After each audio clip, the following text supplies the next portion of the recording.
ইতিমধ্যেই রাজ্যে শুরু হয়েছে জনগণনা। 2026 সালে জনগণনা সম্পূর্ণ ডিজিটাল পদ্ধতিতে হচ্ছে এবং সেই জনগণনার শেষের পথে রয়েছে।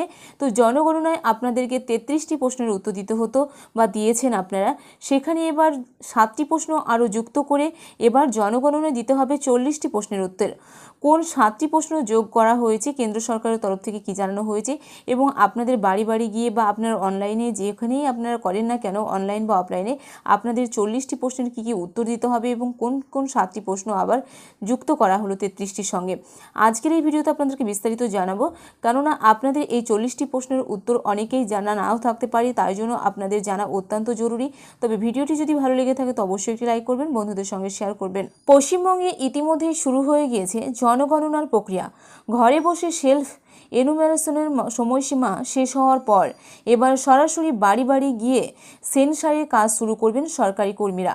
আর ঠিক তার আগেই কেন্দ্রীয় স্বরাষ্ট্র মন্ত্রকের তরফে জারি করা এক বিজ্ঞপ্তিতে প্রকাশ হল জনগণনার দীর্ঘ তালিকা। এতদিন 33টি প্রশ্নের উত্তর দিতে হলেও এবারে ডিজিটাল জনগণনায় সেই সংখ্যা বাড়িয়ে করা হয়েছে মোট 40টি, অর্থাৎ নতুন করে যুক্ত করা হয়েছে আরও 7টি প্রশ্ন।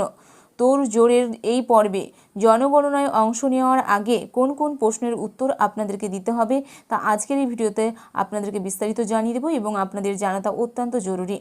কেন্দ্রীয় স্বরাষ্ট্র মন্ত্রকের নির্দেশিকা অনুযায়ী এবারের জনগণনায় যে প্রশ্নগুলি করা হবে তার একটি সম্পূর্ণ তালিকা কিন্তু জারি করা হয়েছে।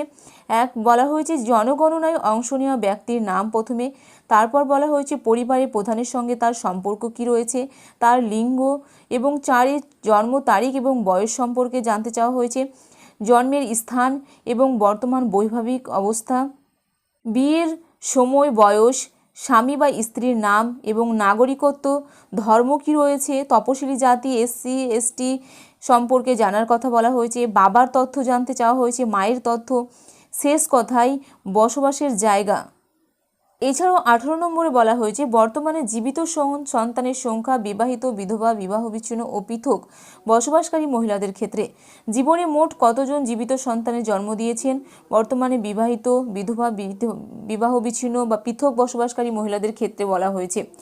20 নম্বরে বলা হয়েছে গত 1 বছরে জীবিত সন্তানের জন্ম দিয়েছেন কিনা এবং সংখ্যা বর্তমানে বিবাহিত মহিলাদের ক্ষেত্রে বলা হয়েছে।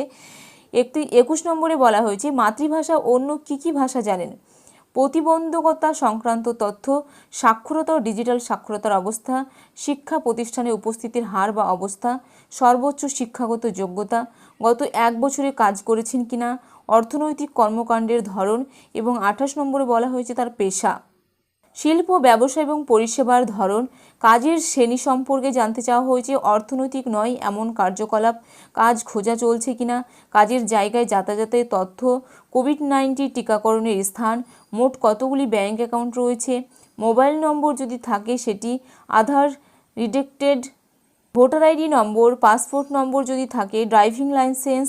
এছাড়াও মাথায় রাখতে হবে এবারের জনগণনা সম্পূর্ণ ডিজিটাল পদ্ধতিতে পরিচালিত হচ্ছে, তাই নয় স্বাধীন ভারতের ইতিহাসে এই প্রথমবার জনগণনায় নির্দিষ্টভাবে জাতির তথ্য সংগ্রহ করা হচ্ছে। ঘরে বসে অনলাইনে ফর্ম ফিল আপ করা হোক, সরকারি কর্মীর বাড়ি আসুক বা আগেকার 33টি প্রশ্নের সঙ্গে এই নতুন সংযোজিত তথ্যগুলি সঠিকভাবে প্রস্তুত রাখলে জনগণনার কাজ অত্যন্ত সহজেই সম্পূর্ণ করা সম্ভব হবে বলে আশা করা হচ্ছে। এবারে 2026-এর জনগণনা সম্পূর্ণ ডিজিটাল পদ্ধতিতে হচ্ছে। যেখানে আপনারা 33টি প্রশ্নের উত্তর দিতেন সেখানে আরও 7টি প্রশ্নের বাড়িয়ে মোট 40টি প্রশ্নের আপনাদেরকে উত্তর দিতে হবে। যদিও এনুমারেশনের সময়সীমা আজকেই কিন্তু শেষ হতে চলেছে, 15ই আগস্ট পর্যন্ত সময়সীমা ছিল, তবুও কিন্তু 40টি প্রশ্নের উত্তরের কথা কিন্তু ইতিমধ্যেই কেন্দ্রীয় স্বরাষ্ট্র মন্ত্রকের তরফ থেকে জানানো হয়েছে।